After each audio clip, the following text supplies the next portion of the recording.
Lesson third आनुवंशिकी genetics.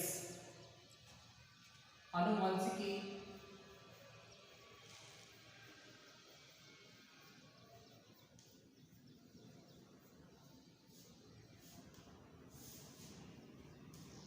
आनुवंशिकी किसे कहते हैं? जीव विज्ञान की वह शाखा,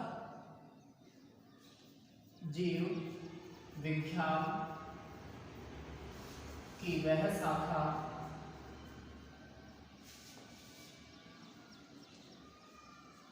जिसमें सजीवों के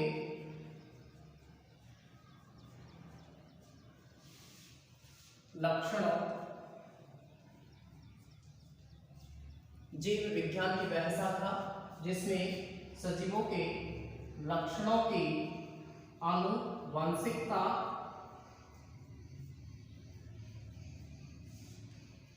व विभिन्नताओं का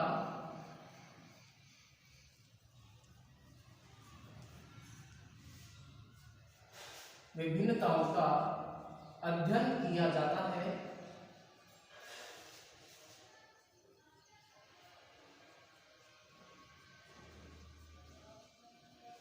जीव विज्ञान की वह शाखा जिसमें सजीवों के लक्षणों की आनुवंशिकता व विभिन्नताओं का अध्ययन किया जाता है, आनुवंशिकी कहलाती है। तो आनुवंशिकी किसे कहेंगे? जीव विज्ञान की वह शाखा जिसमें सजीवों के लक्षणों की आनुवंशिकता, हेरिडिटी,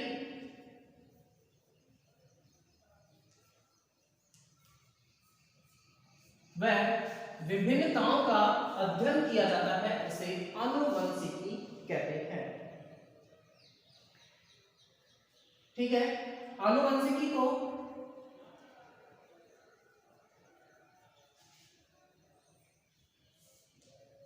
जेनेटिक्स कहते हैं।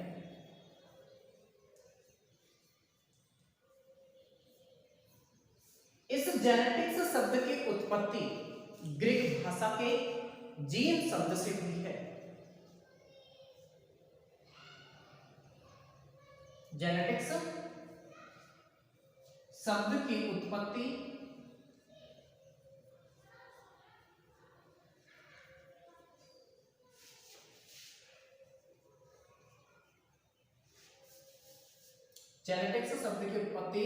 ग्रीक भाषा की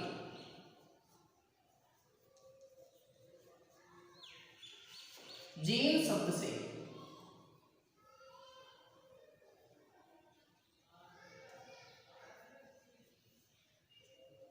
आनुवंशिकी किसे कहेंगे? जीव विज्ञान की वह शाखा जिसमें सजीवों के लक्षणों की आनुवंशिकता व विभिन्नताओं का अध्ययन किया जाता है, उसे आनुवंशिकी कहते हैं। आनुवंशिकी को बोलते हैं जेनेटिक्स। जेनेटिक्स शब्द की उत्पत्ति ग्रीक भाषा के कौन से शब्द से हुई है? जीन शब्द से। और इस जेनेटिक्स शब्द का सर्वप्रथम प्रयोग किया था, जेनेटिक्स शब्द का सर्वप्रथम प्रयोग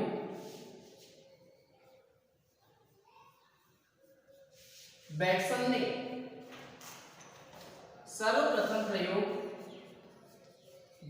ने कब किया? 1905 में। आनुवंशिकी जीव विज्ञान की वह शाखा जिसमें सजीवों के लक्षणों की आनुवंशिकता व विभिन्नताओं का अध्ययन किया जाता है, उसे आनुवंशिकी कहते हैं। आनुवंशिकी यानी कि जेनेटिक्स शब्द की जो उत्पत्ति हुई है वो ग्रीक भाषा के कौन से शब्द से हुई है? जीन शब्द से। और सर्वप्रथम इस जेनेटिक्स शब्द का सर्वप्रथम प्रयोग किया था बैटसन ने, कब किया? 1905 में। इसके बाद नेक्स्ट है आनुवंशिक लक्षण।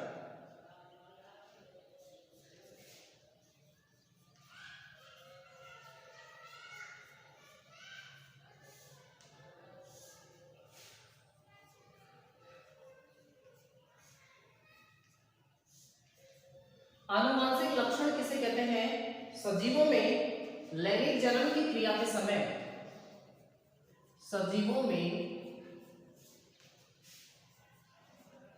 लैंगिक जनन, सेक्सुअल रिप्रोडक्शन, सजीवों में लैंगिक जनन की क्रिया के समय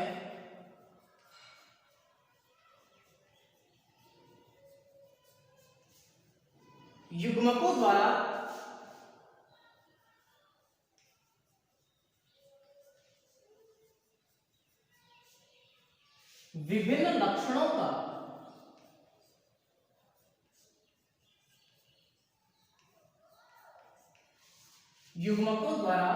विभिन्न लक्षणों का पीढ़ी दर पीढ़ी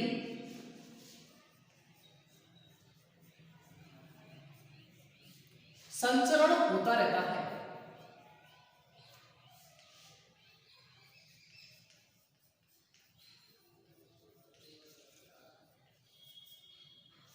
सजीवों में लैंगिक जनन की क्रिया के समय युग्मकों द्वारा विभिन्न लक्षणों का पीढ़ी दर पीढ़ी संचरण होता रहता है।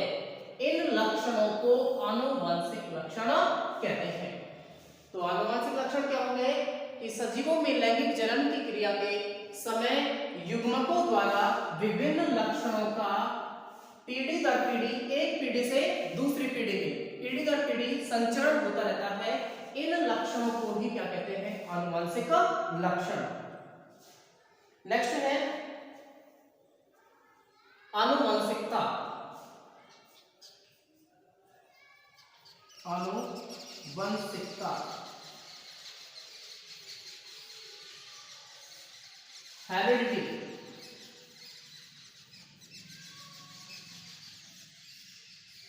आनुवंशिकता किसे कहेंगे? आनुवंशिक लक्षणों का जनक पीढ़ी से संतति पीढ़ी में संचरण ही आनुवंशिक लक्षणों का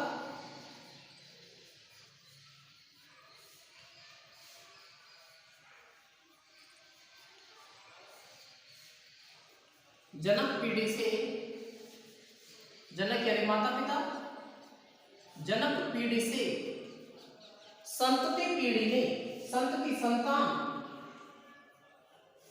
संतति पीढ़ी में संचरण की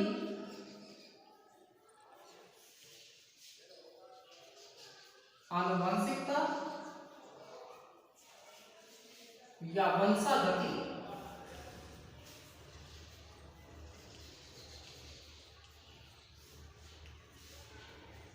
कहलाता है।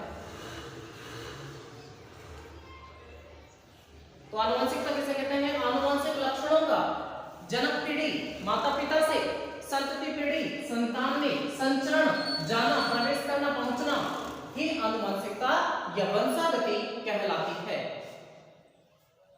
ठीक है। आनुवंशिक लक्षण किसे कहेंगे? सजीवों में लैंगिक जनन की क्रिया के समय युग्मकों द्वारा विभिन्न लक्षणों का एक पीढ़ी से दूसरी पीढ़ी में या पीढ़ी दर पीढ़ी संचरण होता रहता है। इन लक्षणों को आनुवंशिक लक्षण कहते हैं। आनुवंशिकता किसे कहेंगे? हेरिडिटी। आनुवंशिकता को वंशागति के नाम से भी जानते हैं। आनुवंशिकता किसे कहेंगे? तो आनुवंशिक लक्षणों का जनक पीढ़ी से संतति पीढ़ी में संचरण ही आनुवंशिकता या वंशागति कहलाती है। इस हेरिडिटी, इस यानी कि आनुवंशिकता को क्या कहेंगे? हेरिडिटी। हेरिडिटी शब्द का प्रतिपादन, हेरिडिटी शब्द का प्रतिपादन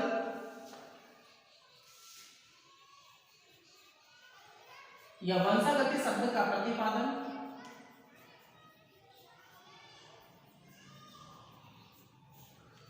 किसने किया? स्पेंसर ने।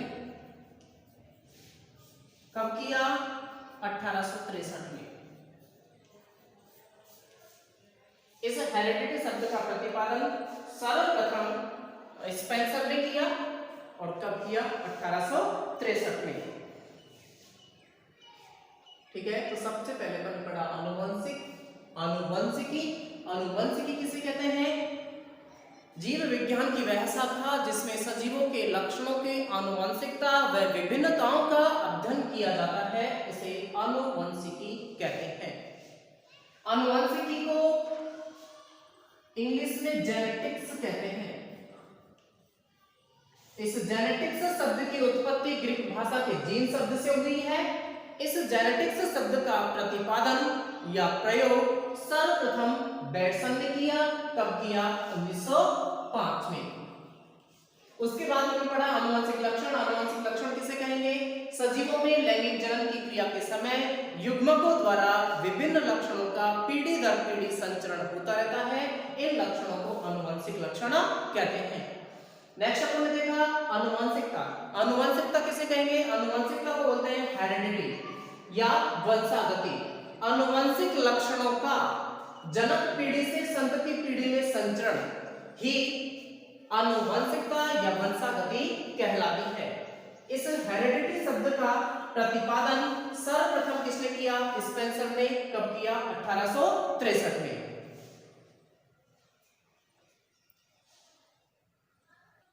Next मेंडलवाद, Mendelism. मेंडलिज्म में हम देखते हैं सबसे पहले मेंडल का जीवन परिचय। मेंडल का जीवन परिचय।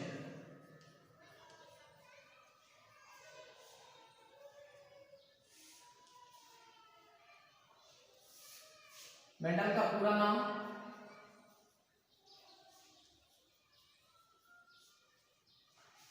का जन्म,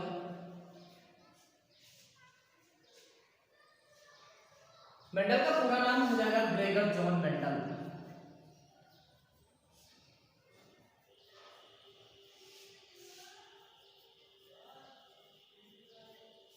मेंडल का पूरा नाम ग्रेगर जॉन मेंडल।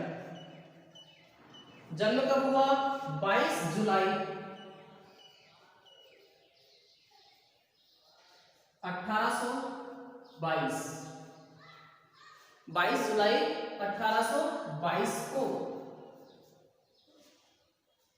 कहां हुआ?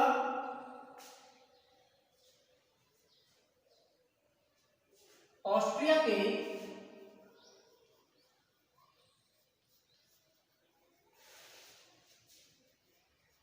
हेंजनडार्फ प्रांत के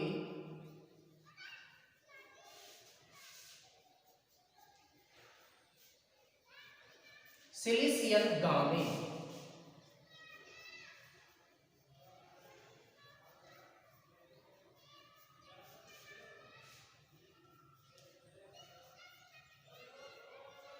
ऑस्ट्रिया के हेंजनडार्फ प्रांत के सिलिसियन गांव में जन्म हुआ किसका?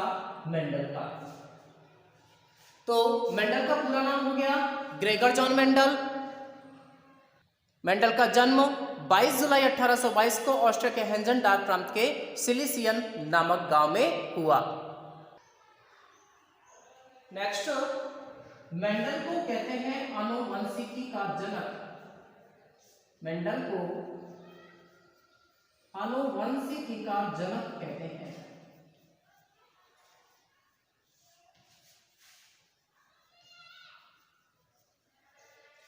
मेंडल को आनुवंशिकी का जनक कहते हैं। क्यों कहते हैं? Father of genetics. मेंडल को आनुवंशिकी का जनक कहते हैं। क्यों कहते हैं? क्योंकि इन्होंने सर्वप्रथम पादपों में वंशागति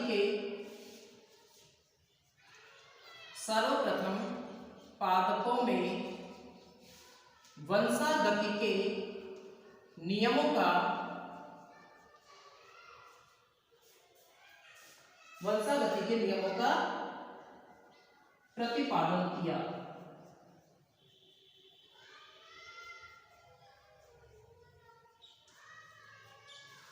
मेंडल का पूरा नाम ग्रेगर जॉन मेंडल। जन्म हुआ 22 जुलाई 1822 को ऑस्ट्रिया के हेंजनडार्फ प्रांत के सिलिसियन गांव में। मेंडल को कहते हैं आनुवंशिकी का जनक, फादर ऑफ जेनेटिक्स।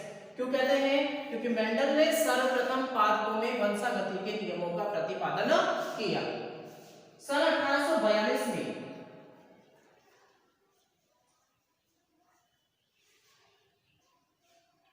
सन 1842 में दर्शन शास्त्र की डिग्री प्राप्त की। दर्शन शास्त्र की डिग्री प्राप्त कर डिग्री प्राप्त करने के बाद 1843 में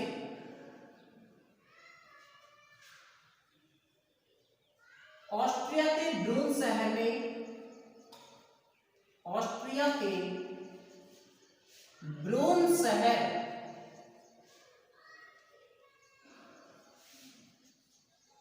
के चर्च में पादरी बने।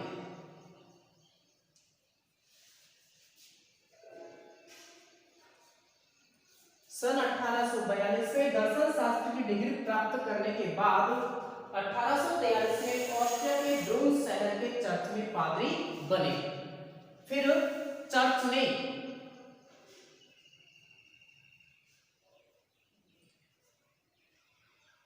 उद्यान चर्च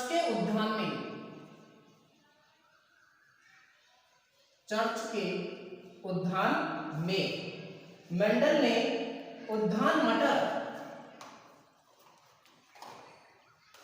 चर्च के उद्यान में मेंडल ने उद्यान मटर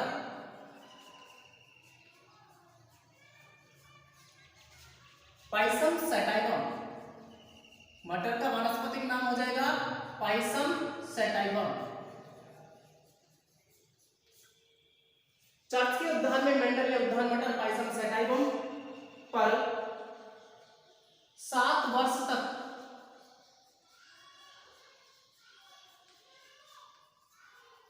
संकरण प्रयोग किए।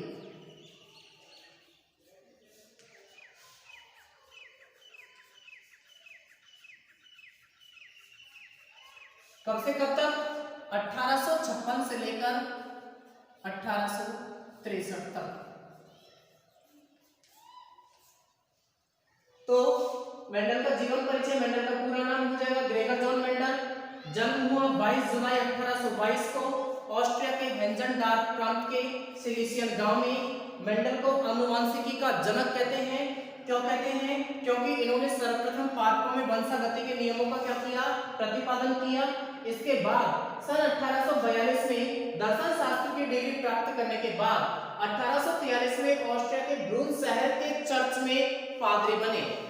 वहां रहकर चर्च के उद्यान में मेंडल ने उद्यान मटर यानी कि पाइसम सैटाइवम, मटर के पादप का वानस्पतिक नाम क्या है? पाइसम सैटाइवम। वहां रहकर इन्होंने 7 वर्ष तक, कब से कब? 1856 से लेकर के 1863 तक क्या किए? संकरण प्रयोग किए। सन 1863 में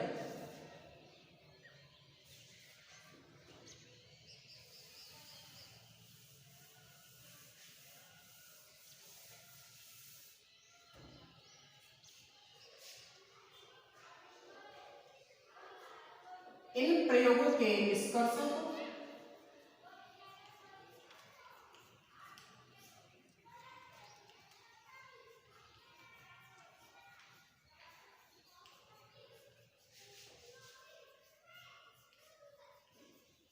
सन 1865 में इन प्रयोगों के निष्कर्षों को सन 1865 में brown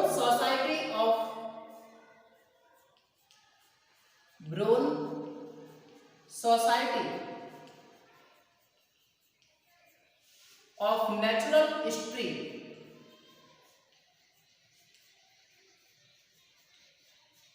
brown Society of Natural History के समक्ष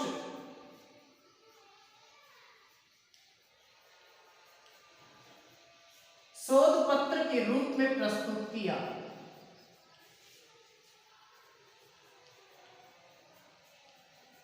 शोध पत्र के रूप में प्रस्तुत किया। सन 1866 में इन प्रयोगों को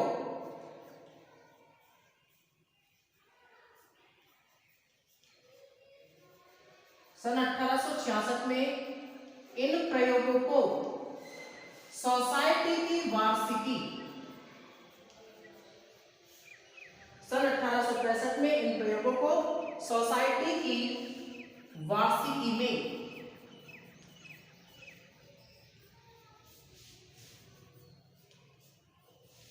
पादप संकरण पर प्रयोग, पादप संकरण पर प्रयोग नामक शीर्षक से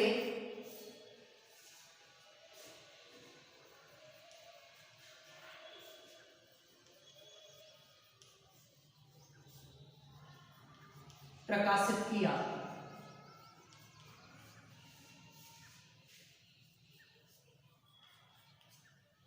सन 1866 में इन प्रयोगों को सोसाइटी की वार्षिकी में पादप संकरण पर प्रयोग नामक शीर्षक से प्रकाशित किया। मेंडल द्वारा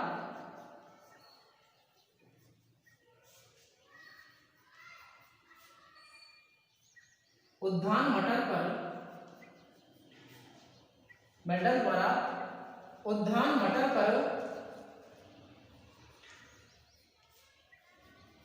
किए गए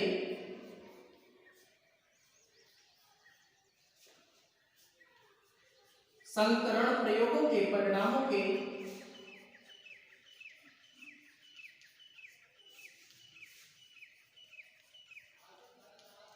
संकरण प्रयोगों के परिणामों के आधार पर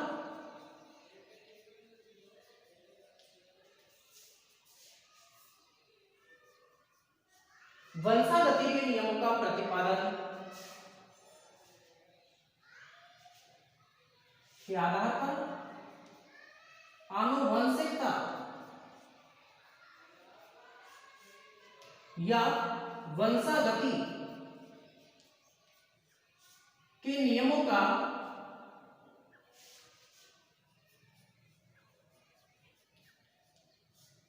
प्रतिपादन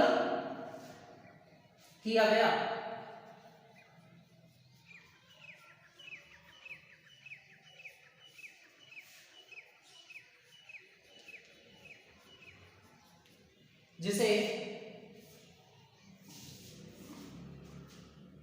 जिन्हें मेंडलवाद कहते हैं।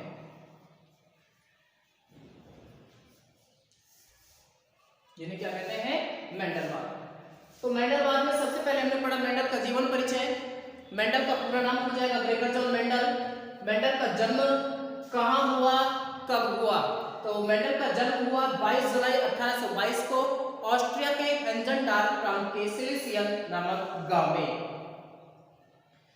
तीसरा पॉइंट अपन ने पढ़ा, मेंडल को कहते हैं आनुवंशिकी का जनक। मेंडल को आनुवंशिकी का जनक क्यों कहते हैं? क्योंकि मेंडल ने सर्वप्रथम पादपों में वंशागति के नियमों का प्रतिपादन किया, इसलिए मेंडल को आनुवंशिकी का जनक कहा जाता है, फादर ऑफ जेनेटिक्स।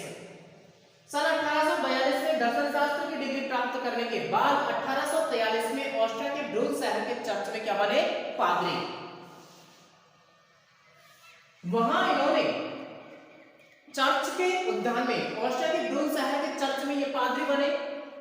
चर्च के उद्यान में, बगीचे में जो मटर का पादप था, मेंडल ने उद्यान मटर पाइसम सैटाइवम, मटर के पादप का वानस्पतिक नाम पाइसम सैटाइवम, मटर उद्यान मटर पाइसम सैटाइवम पर 7 वर्ष तक संकरण प्रयोग किए। कब से कब तक?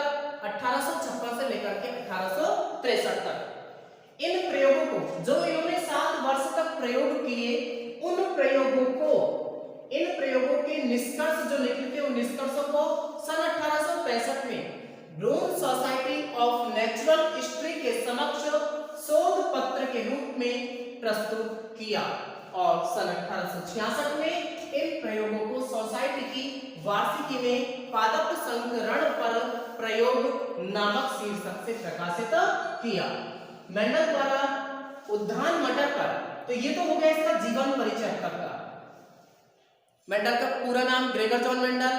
मेंडल का जन्म 22 जुलाई 1822 को ऑस्ट्रिया के हेंजनडार्फ प्रांत के सिलिसियन नामक गांव में हुआ। मेंडल को कहते हैं आनुवंशिकी का जनक। क्यों कहते हैं? क्योंकि इन्होंने सर्वप्रथम पादपों में वंशागति के नियमों का प्रतिपादन किया।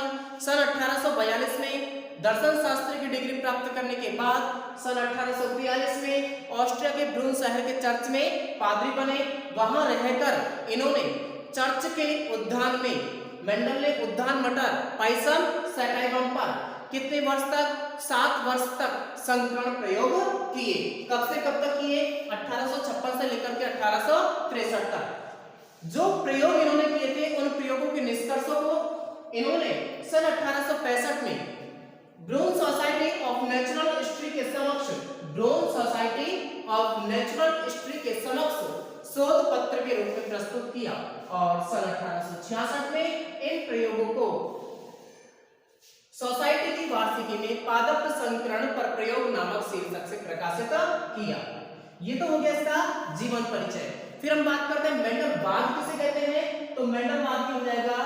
मेंडल द्वारा उद्यान मटर पर किए गए संकरण प्रयोगों के परिणामों के आधार पर आनुवंशिकता या वंशागति के नियमों का प्रतिपादन किया गया, जिन्हें मेंडलवाद कहते हैं। तो मेंडलवाद क्या हो जाएगा? मेंडल द्वारा उद्यान मटर पर किए गए संकरण प्रयोगों के परिणामों के आधार पर आनुवंशिकता या वंशागति के नियमों का प्रतिपादन किया गया, जिन्हें मेंडलवाद कहते हैं। नेक्स्ट बात करते हैं मेंडल की सफलता के कारण।